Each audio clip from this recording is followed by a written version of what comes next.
पुलवामा हमले की आज 6वीं बरसी है। देश शहीदों को नमन कर रहा है। जम्मू कश्मीर में सुरक्षा व्यवस्थाएं बढ़ाई गई हैं। लेथपोरा में सुरक्षा बलों की तैनाती की गई है। पीएम मोदी ने इस दौरान शहीदों को नमन किया और एक्स पर पोस्ट कर शहीदों को सुमन भी अर्पित करते हुए श्रद्धांजलि देते हुए नजर आए। और उन्होंने कहा कि आने वाली पीढ़ियां इस बलिदान को कभी नहीं भूलेंगी। तो आज पुलवामा बरसी की पुलवामा बरसी है। आज पुलवामा हमले की 6वीं बरसी है।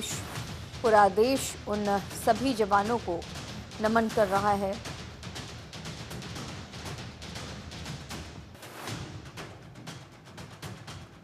और इसी पर जम्मू कश्मीर से हमारे सहयोगी निसार अहमद हमारे साथ लाइव मौजूद है। निसार, आज वो ब्लैक डे के तौर पर पुलवामा हमला, आज का दिन 6 साल पहले ये दिन था जब भारत देश के इतनी ज़्यादा संख्या में जवान शहीद हुए थे। आज पूरे देश की आंखें नम है। सभी उन शहीदों को नमन कर रहे हैं। जम्मू कश्मीर में इस आज के दिन, क्योंकि जिस तरह से आज हमला हुआ था वो यकीनी तौर पर बहुत ही मुश्किल का वक्त था पूरे देश भर के लिए। सुरक्षा व्यवस्थाएं और भी ज़्यादा पुख्ता की गई हैं। सुरक्षा बलों की तैनाती भी लेथपोरा में और इसके साथ ही प्रधानमंत्री ने आज श्रद्धांजलि भी अर्पित की है। सभी श्रद्धा सुमन भेंट करते हुए नजर आ रहे हैं आज।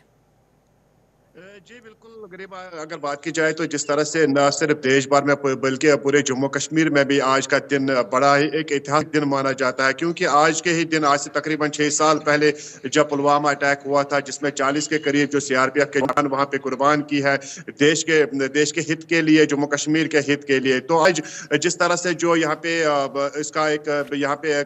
इसकी दिवस बनाया जाता है, जिस तरह से जो यहाँ पे लेफ्टिनेंट गवर्नर ने भी अपना एक्स पे यहाँ पे अपना पोस्ट शेयर करते हुए उन जवानों को श्रद्धांजलि पेश की, खराज तहसीन पेश किया। साथ ही साथ यहाँ के सियासी जमातों के साथ साथ जो मजहबी जमातें हैं, समाजी जमातें हैं, उन्होंने भी अपना उन शहीदों को खराज अकीदत पेश किया। लेथपोरा पुलवामा में भी आज जिस तरह से बीजेपी हर साल वहाँ पे एक प्रोग्राम मुनक्कद करती है, तो आज तकरीबन 12 बजे का उन्होंने वहाँ पे टाइम शेड्यूल दिया है। 12 बजे उस लेथपोरा की जगह पे गुलबारी करेंगे। वहाँ पे उन शहीदों को याद किया जाएगा जिन्होंने देश के बलिदान के लिए, देश के हित के लिए, देश की सालमियत के लिए, जम्मू कश्मीर की सालमियत के लिए अपनी कीमती जानें कुर्बान की थी। इससे पहले वहां पे सिक्योरिटी के सख्त इंतजाम किए गए हैं, ताकि लेफ्टिनेंट गवर्नर भी लेथपोरा के नेशनल हाईवे पे हाजिरी देंगे, वहां पे उस जगह पे गुलबारी करेंगे। लेकिन अभी तक लेफ्टिनेंट गवर्नर का शेड्यूल तय नहीं हुआ है। लेकिन जिस तरह से यहाँ पे उमर अब्दुल्ला ने भी अपना ताज़ियती पैगाम जारी करते हुए उन जवानों को याद किया, उन शहीदों को याद किया जिन्होंने आज से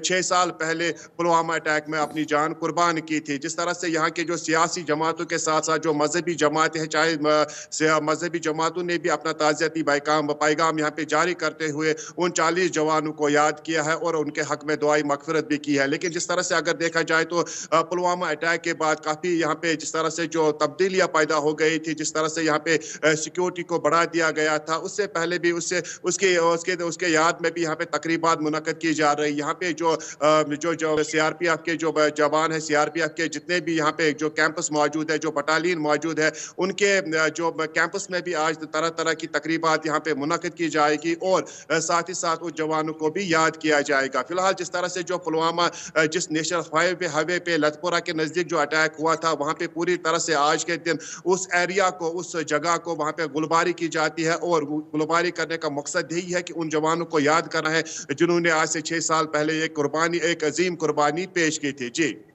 निसार, जिस तरह से आपने जिक्र किया और आज पूरा देश याद कर रहा है उन सभी जवानों को जो भारत की रक्षा करते करते शहीद हो गए। साथ ही साथ भारत आईना भी दिखाता रहा है लगातार पाक को और आतंक को कि अगर इस तरह की चीजें की जाएगी। और हमने देखा था भारत ने अपने इन जवानों के, हालांकि वो जवान तो वापस नहीं आ सकते थे, उनके परिजनों को वापस वो जो जवान थे उन्हें नहीं सौंपा जा सकता था, लेकिन जो देश के लिए, देश हित के लिए शहीद हो गए, उनका बदला भारत ने यकीनी तौर पर लिया था। और जिस तरह से ये बदला लिया गया था उसे न सिर्फ पाक ने, न सिर्फ आतंक ने, बल्कि पूरे विश्व ने देखा था। तो साफ तौर पर एक मैसेज भी, और जिस तरह से लगातार जो भारत के जो जवान हैं जो इस वक्त सेना पर, सरहद पर मौजूद रहते हैं, वो दिखाते भी रहते हैं कि अगर भारत की तरफ कोई भी आंख दिखाने की कोशिश करेगा तो उसे नेस्तनाबूद कर दिया जाएगा, उसे खत्म कर दिया जाएगा।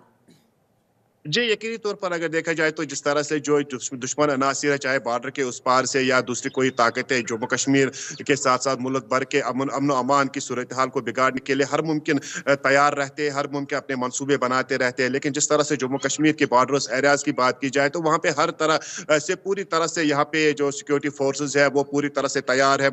वो हर एक सवाल का जवाब अच्छी तरह से देना जानते हैं। जिस तरह से जो जब पुलवामा अटैक हुआ था, तो उसके बाद फ़ौरन बाद ही जिस तरह से बालाकोट स्ट्राइक सर्जिकल स्ट्राइक की थी जो भारतीय सेना ने, तो उन्होंने पूरी तरह से जो पुलवामा अटैक हुआ था जिसमें 40 के करीब जवान शहीद हो गए थे, तो उसके बदला बालाकोट उसके फौरन बाद ही वहाँ पे जिस तरह से अंजाम दिया गया था। तो आज भी सूरत हाल ऐसी है, जिस तरह से जब भी यहाँ पे जो बॉर्डर के उस पार से जिस तरह की जो कार्रवाई की जाती है, जो कार्रवाई अंजाम दी जाती है, तो उसका कुछ ही दिनों के बाद, कुछ ही पलों के बाद उसका भरपूर जवाब भारतीय सेना की तरफ से दिया जाता है। और खासकर जो बॉर्डर एरियाज में पिछले कई महीनों से, हालांकि तकरीबन 7-8 महीनों से जिस तरह से जम्मू खिते में जिस तरह से जो अमन अमान की सूरत हाल को बिगाड़ने के लिए बॉर्डर के उस पार से जो कोशिशें की जाती है, जो मंसूबे बनाए जाते हैं, हालांकि कश्मीर जोन में अगरचे किसी न किसी हद तक 2019 के बाद अमन अमान लौट आया है, यहाँ की सूरत हाल काफी हद तक तब्दील हो गई है।